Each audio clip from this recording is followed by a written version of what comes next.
What's up, everybody? Welcome back to the OG family. Make sure y'all smash that like button, subscribe to my channel only if you want to. But look, my beautiful people, we got another banger, man. We got this 10 foods you'll never eat again after knowing how they're made. You feel me? Look, man, let's run this video up to like 2,000 likes, man. Let's hop straight into this video without further ado. Hopefully everybody having a good day. I know I am. Let's get it. There's no denying we all love to eat out. Street food has become a part of our lives, especially in urban areas for many reasons. It's easily available everywhere, it's cheap, and most of all, it's delicious. While most vendors nowadays adhere to the health and hygiene guidelines and try their best to provide great quality, clean and scrumptious food, it's not always the case. Out in the streets, you'll come across all kinds of disgusting things being sold as edibles. Some may look fine on the surface, but the way they're made, certain ingredients used in them, and the poor hygiene of places where they're made will make you want to push a finger in your throat and throw up what you've consumed. From the gross and unhygienically prepared street food to food fried in oil obtained from sewers, we're going to tell you about the most horrifying facts about certain food that you definitely won't ever want to put in your mouth again. But first, take a moment to hit the subscribe button and turn on notifications by clicking the small bell icon below the video. By doing so, you're signing up for an endless supply of informative and interesting videos. Who wouldn't want that, right? Number 10. Insects in your food. Have you ever thought about eating insects? No. We all know that in certain cultures these Absolutely not. Have you? tiny creatures form a regular part of the cuisine. But if you don't belong to one of these cultures, we're sure that you'll be grossed out by the idea of eating insects as we are, if not more.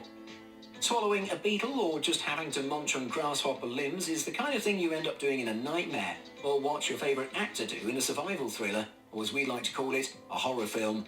But what if we tell you that insects have been a regular constituent of many food items you've been consuming without knowing it?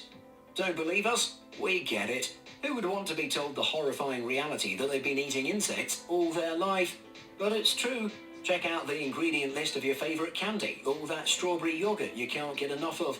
If the ingredient list includes a colouring agent called E120, rest assured that you've been eating cochineals, and that too in huge numbers.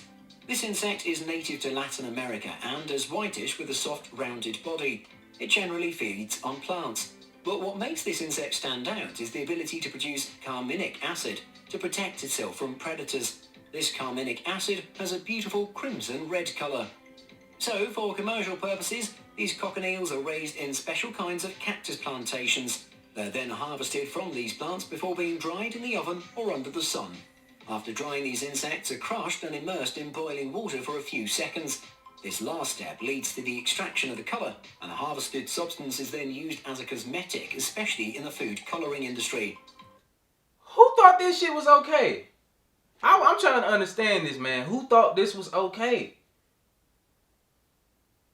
I'm not eating nothing red again, bro. I'm cool. This colouring agent is Absolutely used by not. thousands of brands out there, mainly in the colouring of crusts of certain cheeses, sausage crusts, and in drinks like the famous sodas we consume on a day-to-day basis. I don't. That's y'all. I'll leave that to y'all. Vanilla flavouring. Why? We all love beavers, the nice little aquatic rodents. They're so popular that a lot of teams worldwide pick them as their mascots. But they aren't just cute animals we love to film for our animal videos. They're also pretty intelligent creatures who've provided humanity with quite a lot of insight into the matters of aquatic hydraulics. It's no secret that they build the best dams and dikes in the entire animal kingdom. But despite all these cool qualities, what we didn't expect was to find out that they also have a huge contribution towards an infamous human food item. If the thought of having a beaver component in your food is making you cringe, wait while we tell you which part of the beaver we obtain this component from. In case you're an ice cream lover, especially the vanilla flavoured one, or a dessert enthusiast who loves the vanilla essence in their cooking on a routine basis, then you ought to know that the food industry employs a substance called castoreum. It's a very fragrant, oily secretion with a yellowish colour and is obtained from glands located in the cloaca of beavers.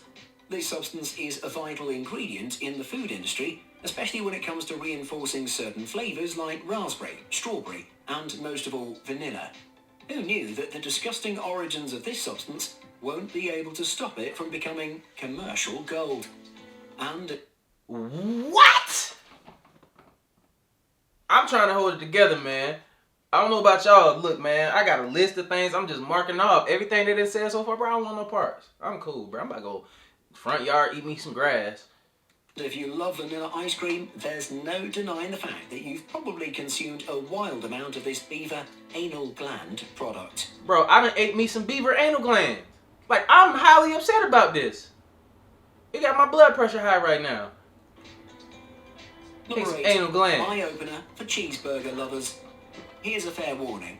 If you're a fan of cheeseburgers, it's better if you skip this part, because after hearing this, you'll never want to get another McDonald's in your life. Okay. In this section, we'll be showing you a certain substance usually referred to as the pink slime or glue by the media and food industry.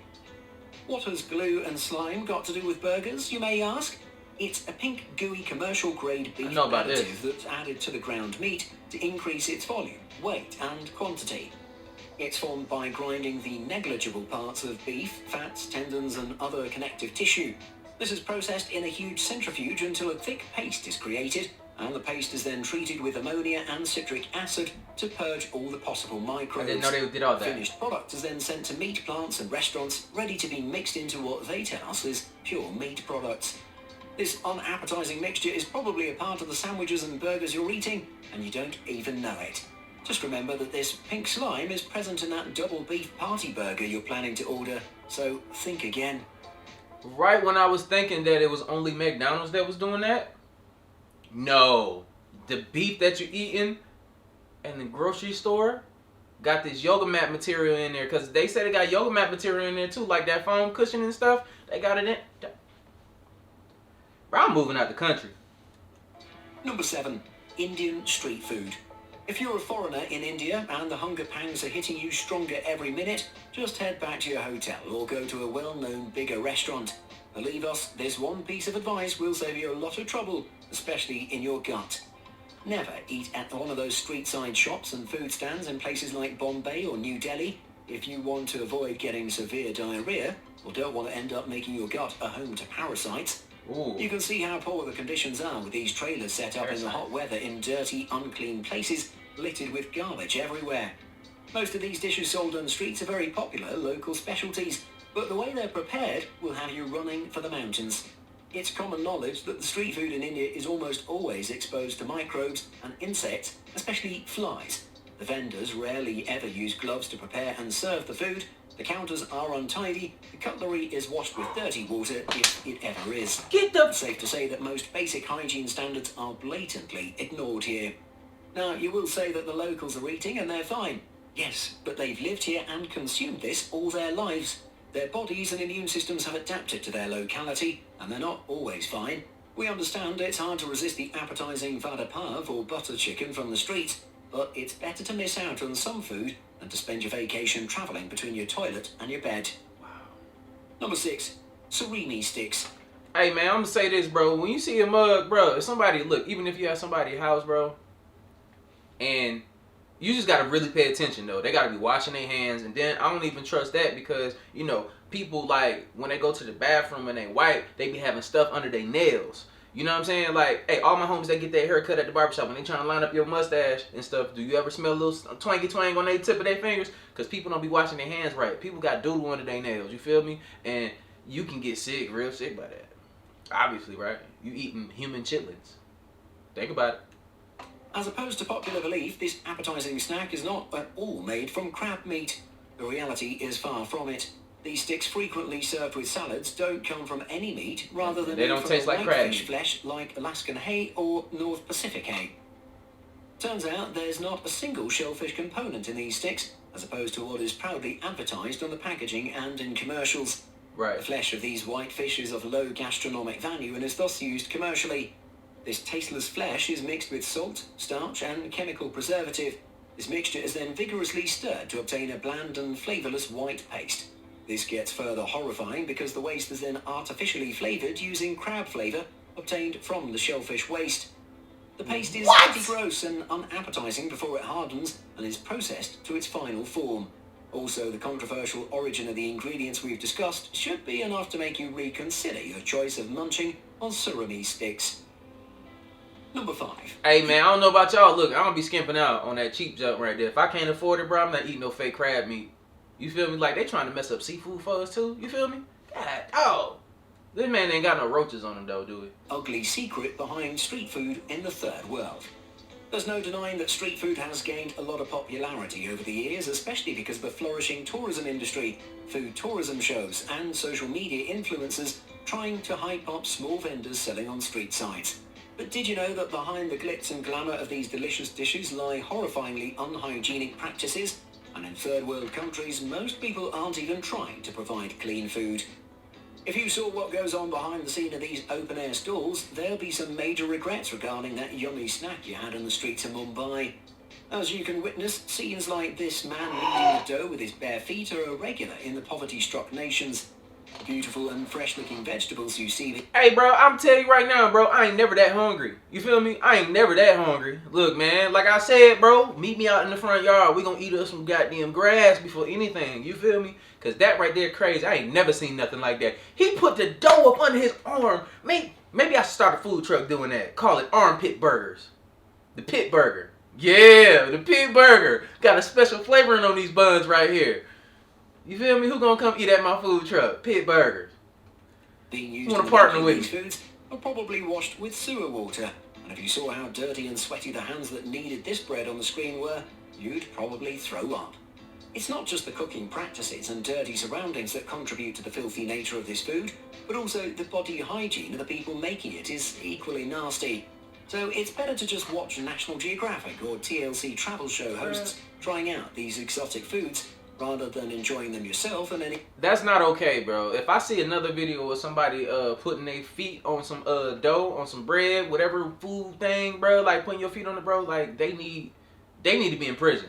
Especially to do with the unarmed like thing too. They need to all be in prison. Up in the hospital with diseases like cholera, typhoid, or gastroenteritis. Number 4, jaggery or GURR. The advent of refined sugar has no doubt revolutionized the entire edible industry. From restaurants to packaged food factories and even in all our homes, sugar has become a kind of staple. There are many refined and Bro, sugar is the most addictive thing on this earth. People think that it's drugs and stuff. No, it's sugar, bro. Like, I think like 95% of the people, 99.9, like bleach, is, you know what I'm saying, addicted to sugar. Refined forms of it available in the market. She's not good for you. But some of these we just don't recommend. One of those is jaggery or GURR.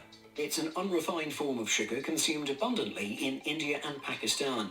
This form of sugar is created by heating huge quantities of palm syrup that's stirred in enormous pots, all the while being exposed to dirt and debris from the surroundings. Once the sugar is reduced to the required point, workers wearing sandals hop in the containers and collect it. To say the least, they step into the jaggery with their shoes on. To make things worse, this jaggery is then solidified in a mould that has probably never been washed and is then stored in even more unsanitary places. Is that fly stuck in it? Just stick to the white refined sugar if you're not a local who has a stomach strong enough to tackle all the germs and dirt in this jaggery. They broke all the rules. Bees in your donuts. Who would have thought that these tiny cakes made of glutinous rice seasoned with sugar may have actual bees in them? These are quite popular among Asian consumers, especially in China and Japan. Mochi looks like a gooey elastic dough that's later cut up into smaller pieces and sold on the streets for quite a low price. But because the stalls making and selling these are usually situated on the streets, the strong smell of sugar attracts hundreds of honeybees to the dough that's formed all around it. And how many of those going to make it actually swat away, right? So there's a good chance some of these will end up being a part of the mochi with a rolling pin. Therefore, it's no surprise your sugar-filled mochi also has a bunch of bees in it. I think this is like one of the less, you know what I'm saying? At least he had on gloves and stuff, you feel me? Like, okay, you might have a bee or two. You know what I'm saying? Let me know. Y'all eat the donut? If you're unfortunate, its venomous stinger might prick you, leave you with a sore and swollen mouth. Number 2. Chinese vendors recycling sewage oil. Now, this one is just extra nasty. I never get over this one. Many restaurants and street vendors are maximising their profits by selling the most unhygienic food to ever exist. They're recycling sewage oil. Yep, you heard it right. They directly collect the oil from city sewers into buckets. These collectors are... Bro, you know how, like, messed up of a person you have to be to do this? Do you understand the severity of this? Like you man. But you know, in some countries this is acceptable, obviously. But you know, good Lord, this is not the first time I've seen this one. This is crazy. Like, are horrible people who adulterate this awful oil and sell it to local restaurants. that's bad, bro. I wonder if they eat it. Experts have shown concern regarding this hideous practice and are of the view that 1 in 10 of all the meals sold in the country is subject to this distasteful practice. So basically 1/10 of Chinese street food is fried in this oil. And to further increase their profits, these vendors are collecting animal fat and dead rotting animal parts from the sewers of slaughterhouses and use it to make frying oil. What? Despite the authorities trying their best to put an end to this business, it continues to thrive and rob people of their health. Number 1. The Indian flatbread. Who doesn't like crisp and freshly baked Indian bread with their saucy lentils and curry sauce? This bread is a staple around the subcontinent and is being consumed on a daily basis by people in streets and homes.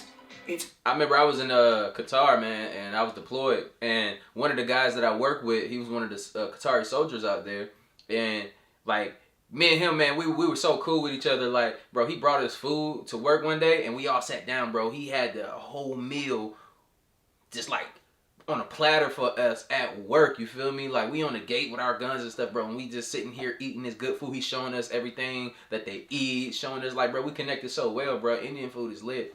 That's all I have to say, bro. I love it when it comes from an authentic place. But I hope we was in a rich part, bro. Like, he ain't get this for me. He ain't give me no BS. Gastronomic supremacy in India is unchallenged. You all must be aware of some of these baking specialties of South Asia, like the paratha or naan. But were you also aware that in a lot of places the dough for this bread is kneaded in dreadfully unhygienic ways? How? Just like the one being done in this video you see. Look at how this baker kneads this dough using his bare feet, and that too on the dirty bare floor. The filth in the place and on the person's feet is visible from far away. This dough, once kneaded, will be flavoured with a special spice to induce the legendary flavour, after which it's cut into pieces and loaded in the oven to be baked and served to unsuspecting customers. We don't think there's any need to say more about this. Just avoid this flatbread. Oh no, he gotta catch a fade, bro. He gotta catch a fade, bro. That's, oh my gosh. Let me find out somebody had their feet on my bread like that when they, oh my gosh, what was y'all doing? Let me know in the comments down below. Let me know down below, bro. That is very unacceptable. You feel me? Very unacceptable. Is this the end of the video, bro? That's all for today. Yeah, that's it right there, man. Just let me know how y'all felt about this video, man. Which one was the most unacceptable one? Which one is the most let's put it on we should come up with a scale of absolutely not by the pitch of my voice, you feel me? But which one do y'all think was the worst one?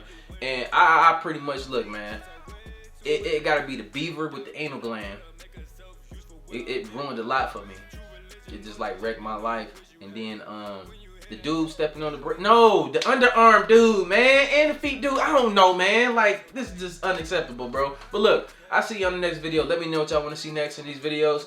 And like I always say, spread love, because there's too much hate in this world. Love you guys. See you on the next video. And I'm out, though. Bye.